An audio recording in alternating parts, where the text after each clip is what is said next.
Well, hello everybody, and welcome back. It's Annie Khayos. It's the 20th. Yeah, sounds about right. I hope everybody's had a couple good days. I have been adulting in expert mode. Wednesday started with having to repair one vehicle for my friend who I take care of, and then it ended with me having to take care of my own vehicle. And it was fun when you go to the dealership. They go, "Hey, I know this is the 60,000 mile. That'd be $2,000. I'm like, for what? And then they show me, like, sir, no, we'll do some basic stuff. I will do the rest on my own, because I do know how to fix a lot of the basics in my car. Maintenance, upkeep, it's not that hard. I know how to do it. Plus, we got YouTube University. I will take care of it. So that was Wednesday. On top of, God, there was something else I did. It was that. Taxes. I finally closed out my taxes on Wednesday. That's a huge weight off my chest because last year my taxes were terrible, and this year it was just a cacophony of like W-2s, unemployment, 1099s. So it was just a mess. I'll leave it at that. So that's done, and then I'm now, I'm more established for 2026. So I'm kind of defining some of those things a little bit better. Then ending the day picking new health insurance because I'm on my husband's new health insurance. So my day started at like 6, and I did not end adulting on Wednesday until like 9. By the end, I was like, honey, my brain is done. I've adulted more today than most people adult in half a year. And then yesterday was a slightly continuation of that. Having to deal with what do I do with the little bit of 401k that I've managed to build up the last couple of years, and just how do I transition that into my new company. So a lot of adulting, and then figure out my itinerary for the day, so I have a full weekend of work for me to make up for the 2 days that I was completely off the clock because life circumstances. Now I started applying for work again. My hopes are not very high, if I may be honest. But, it's good to put your name in the bucket. Reason being is that they realized that a lot of people giving up, and I understand that I had to walk away for about a month. I had to stop. I had so many rejection letters, it was disheartening. So I took a break. Now, the difference is, instead of me putting for 10 jobs a day, I'm now doing a job a day. Maybe 1 or 2 or 4 or 5. I try to do at least 1 a day. Sometimes I find good stuff, sometimes I don't. So this way, I don't get burned out. I have refined my resume since then.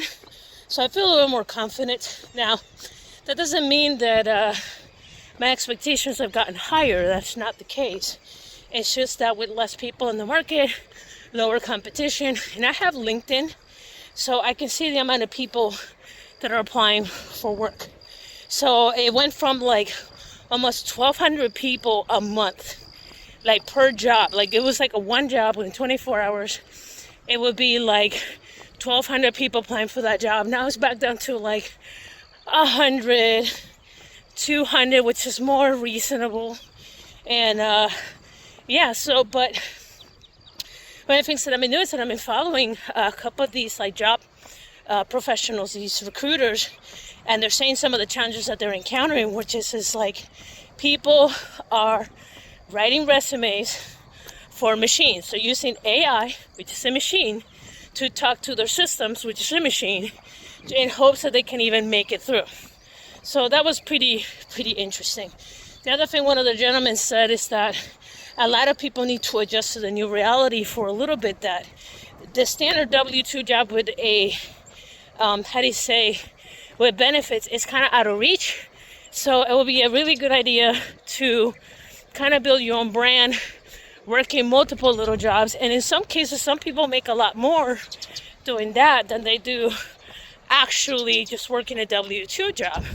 So they said there's some untapped opportunity there. And let's say, during normal circumstances, that wouldn't be so bad.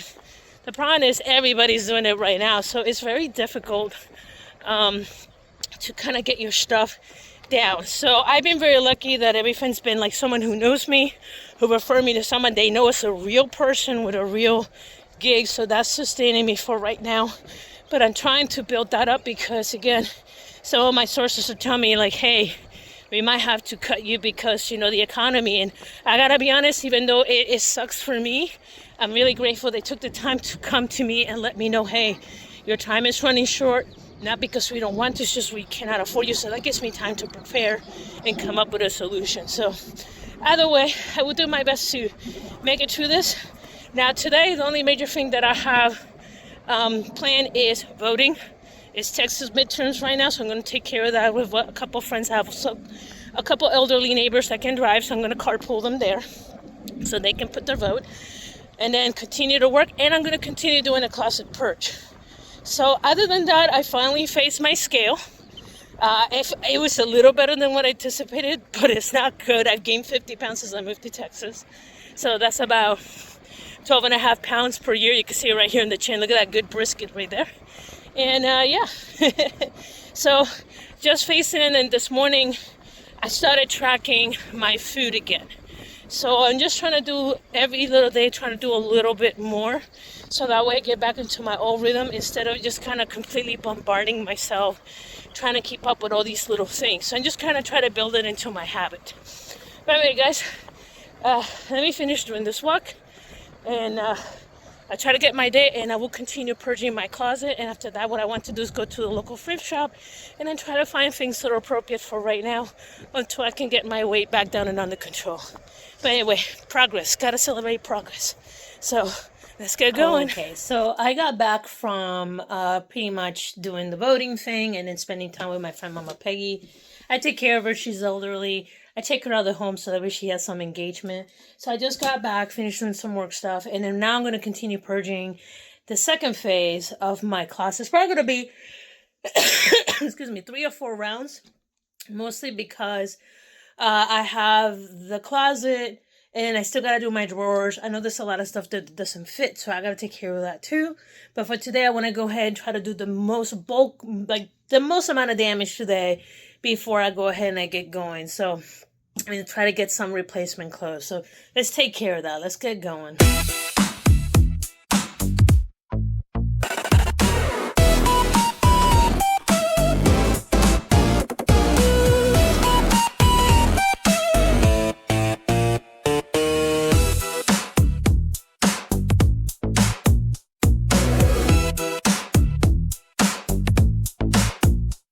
So what I ended up doing is I want to make sure that I got everything, because unfortunately when you just try to grab stuff, some of the stuff you just don't quite grab. So let me show you what I did. Okay, so right here is everything that I know it does not work. So this is something that I've kind of come to do in the past. It works a lot faster. I simply completely clear everything out, and then I divide it between like warmer, cooler, and then like just kind of seamless. And then everything that doesn't fit, I put it right here. And then the hangers over there. There's one piece that doesn't belong to me, so I'm going to put that away. So right now I have to go back through the stuff that I am keeping in the closet. But I got to divide it between obviously winter clothes and then dressy winter versus regular winter. And then same thing with like just summer clothes versus dressy summer clothes, because some of it is for work and then some of it is not for work. So that's where I'm at right now. So I'm going to go ahead and put a pause right here, and then I'm going to show you guys exactly what I did once I put everything back. Okay, so here is the final result. So it looks a lot cleaner, a lot more manageable. I still got just a lot of hangers. And there's the previous box, and then there's the current box, which is not currently filled up to the top, which is okay because I still need to do my bottoms here, and then what I have in the drawer here, and then what I have in the drawer there. So it's just a work in progress. With that, I'll leave you guys off for today. As I said, I will continue doing those changes as I've pretty much just been saying. Baby steps, baby steps, baby steps. So I still got a lot of adulting that I need to get done today. And in between this, a couple of my clients hit me back. So I got a little bit of work that I need to continue working this weekend. But other than that, I'm pretty cool, and I will continue try to making these videos as I go through. Again, right now, 2026 is just me just trying to get back into the cadence until either I can get medication or someone take a look at me. But I gotta be honest, I'm looking at what my intake, and yeah, I kind of fell off the rocker a little bit. Even though I haven't been eating large quantities, what I've been eating is not the right stuff, which we're all guilty of it. It's what's available, it's what's easy, especially if we constantly have to work. We all been through that. We all fallen in that trap. So, but again, acknowledgement and knowledge is step one, and then action is step two. And right now, I'm somewhere between acknowledgement and action. So, it's a step in the right direction. But anyway, guys, if you like this type of content, because it's just me just BSing, having fun. If you like this stuff, like and subscribe. And I'll talk to you guys later. Peace.